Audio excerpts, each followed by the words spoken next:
సౌందర్యలహరి 90వ శ్లోకం. దదానే దీనేభ్యః శ్రియమణి సమాసానుసదృశీ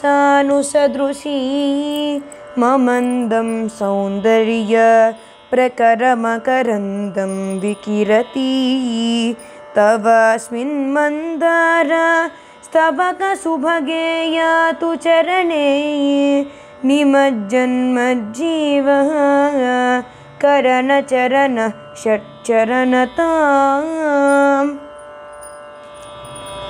అమ్మ దుర్గా, దీనజనులకు తగిన విధంగా ఐశ్వర్యాన్ని విశేషంగా ప్రసాదించేవి, రాశీభూత సౌందర్య మకరందాన్ని వెదజల్లేవి, కల్పతరువు సుమగుచ్చా సదృశంగా సుందరమైన నీ చరణాలయందు లీనమైన నా జీవుడు షట్చరణాలతో అనగా షడీంద్రియాలతో షట్పదత్వాన్ని అనగా భ్రమణ రూపాన్ని పొందునుగాక.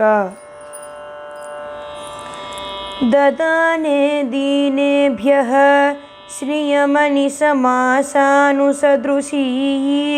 మమందం సౌందర్య ప్రకరమకరందం వికిరతి తవాస్మిన్ మందార స్తబక సుభగేయాతు చరణే నిమజ్జన్మజ్జీవః కరణ చరణ షట్చరణతాం. సౌందర్య లహరిలోని 90వ శ్లోకాన్ని ప్రతిరోజు బ్రహ్మముహూర్త కాలంలో 1000 సార్లు జపించి పాయసము, తేనె నైవేద్యము అమ్మవారికి నివేదన చేయాలి.